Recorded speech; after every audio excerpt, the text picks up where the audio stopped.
নমস্কার, সবাই কেমন আছেন? বংমায়ের ঘরকন্যায় আপনাদের অনেক অনেক স্বাগত। আজ রবিবার, ঘড়িতে এখন সকাল 6টা মতো বাজে। স্নান সেরে নিয়েছি, এখানে একটু দাঁড়িয়েছি, দেখছি চারপাশটা কী সুন্দর লাগছে পরিবেশটা। একটু সময় নষ্ট না করে আগে চলে এসেছি রান্নাঘরে। গুড্ডি উঠবে 7টা সাড়ে 7টা নাগাদ, ততক্ষণে আমি যতটা পারি এগিয়ে রাখি। আজ তো গুড্ডির কম্পিটিশন, সেখানে আবার 10টায় নিয়ে যেতে হবে, গুড্ডিকে সাজাতে হবে, আমিও নিজে একটু রেডি হব। একটুখানি ভাত বসিয়ে দিয়েছি ওই পাশে, আর এই পাশে একটু গাজর দিয়ে পেঁয়াজ দিয়ে একটু ভেজে নিচ্ছি। বিকেলবেলা একটু চাউমিন করব, এখনই ভেজে রাখছি। সবজিগুলো যদি রান্নার টাইমে ভেজে রাখা যায় বেশ সুবিধা হয়। বিকেলবেলায় না হলে আবার সেগুলোকে বানাতে বসতে হবে, তারপর ভাজাভুজি এসবেও একটা টাইম লাগে। আর যদি ভেজে রেডি করা থাকে, চাউমিনটা শুধু সেদ্ধ করব আর মিশিয়ে দেব, ব্যাস কি তাড়াতাড়ি যেন হয়ে যায়। একটু ওলের ঘন্ট বসিয়ে একটু চা খেয়ে নিই। গুড্ডি উঠে পড়লে তারপর তাকে আবার মুখ ধোয়ানো, তাকে খাওয়ানো, এতেই ব্যস্ত হয়ে পড়বো। তখন আর ইচ্ছে করবে না যে আমি একটু চা নিয়ে বসি। তাই ভাবলাম হাতটা ফাঁকা আছে, এখনই একটু চাটা খেয়ে নিই।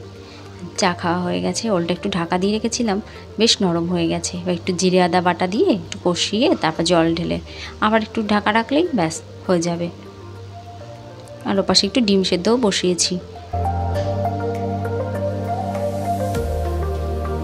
গুড্ডিকে তো আজকে শাড়ি পরানো নেই, শাড়ি পরানো থাকলে খুব চাপের হয়, শাড়ি পরাতে অনেকটাই টাইম যায়।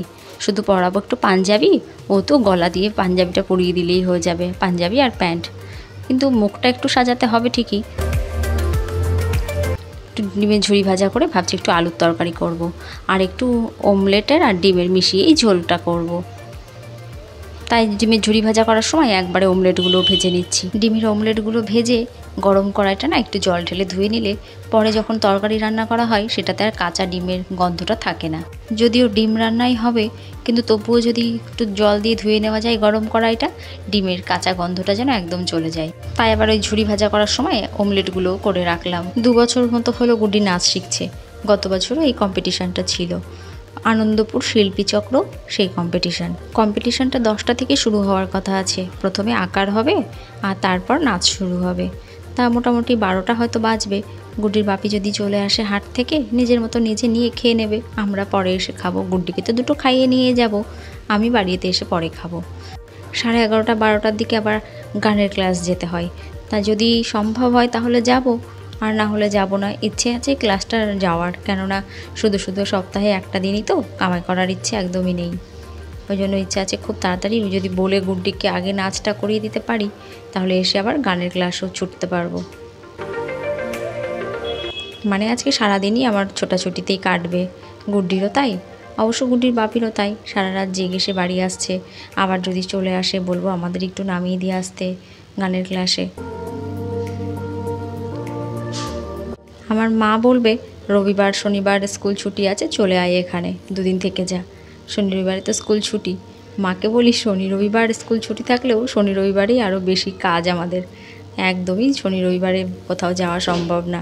রান্নাটাও মোটামুটি হয়ে গেল, ওলের ঘন্ট নেমে গেছে, ডিমের ঝোলটা দুপুরের জন্য আর অমলেটের ঝোলটা রেখে দেবো রাত্রের জন্য।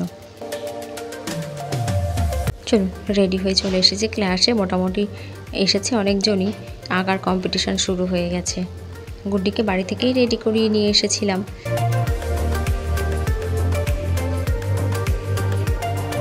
ওদের তো আঁকতে হবে না, শুধু রং ভরতে হবে। ছবি আঁকাই থাকবে, শুধু রং ভরতে হবে। দেখলাম বেশ ভারী কঠিনই দিয়েছে ছবিটা। মাছ, জলের ভেতর মাছ রয়েছে, ঘাস পাতা অনেক কিছুই রয়েছে দেখলাম। কি জানি রংটা ঠিকঠাক করে করতে পারবে কিনা, বেশ বড়ই ছিল ছবিটা। আঁকার কম্পিটিশান হয়ে গেছে, তা ওকে তো পাঞ্জাবি পরিয়ে নিয়ে এসেছি। তা বলছে কি রাজকুমার সেজেছে, রাজকুমারের একটু গোঁফ না থাকলে আবার মানাচ্ছে না। তাই আবার এখানে এক মেকআপ ম্যানকে রাখা আছে, সে আবার একটু গোঁফ করে দিচ্ছে এখানে।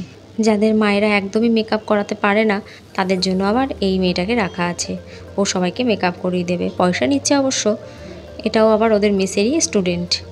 এই যে এখানে কম্পিটিশান শুরু হয়ে গেছে। এখানে 2 জন প্রতিযোগী আর তাদের মাকে শুধুমাত্র রাখা হচ্ছে, আর বাকিরা সবাই নিচে। এই ভিডিও করার জন্যই মায়েদেরকে শুধুমাত্র অ্যালাউ করেছে 2 জন করে। নাচের ক্লাস থেকে এসে দেখি গুড্ডির বাপি চলে এসেছে বাড়িতে। বললাম আমাদের তড়িঘড়ি একটু নামিয়ে দিয়ে আসো। কোনো রকমে নাকে মুখে 2টো ঢুকিয়েছি ভাত, জানেন, দিয়েই রেডি হয়ে চলে এসেছি। আমাদের গানের ক্লাসও ছুটি হয়ে গেছে, এখন প্রায় 2টো মতো বাজে। গুডির বাপির দোকান ছুটি অবশ্য, কিন্তু সে দোকানেই একটা কাজে গেছে, তাই বললাম ফেরার সময় আমাদের নিয়ে যাও। তাই আবার গুড্ডি দাঁড়িয়ে আছে এখানে। চলুন বিকেলবেলায় চাউমিনটা করে নিয়ে চলে এসেছি। আজকে যেহেতু ডিমের ঝোলই করেছি, তাই আর চাউমিনে ডিমটা দিইনি, তাই আবার ওপরে একটু চানাচুর ছিটিয়ে দিয়েছি আর সস। চাউমিনের প্যাকেটটা রয়েছে ঘরে কবে থেকেই, কিন্তু অপেক্ষা করছিলাম গুডির বাপির ছুটির জন্য। ছুটির দিনে বেশ একটু বাড়িতে বসে আরাম করে খাবে, তবেই না ভালো লাগে।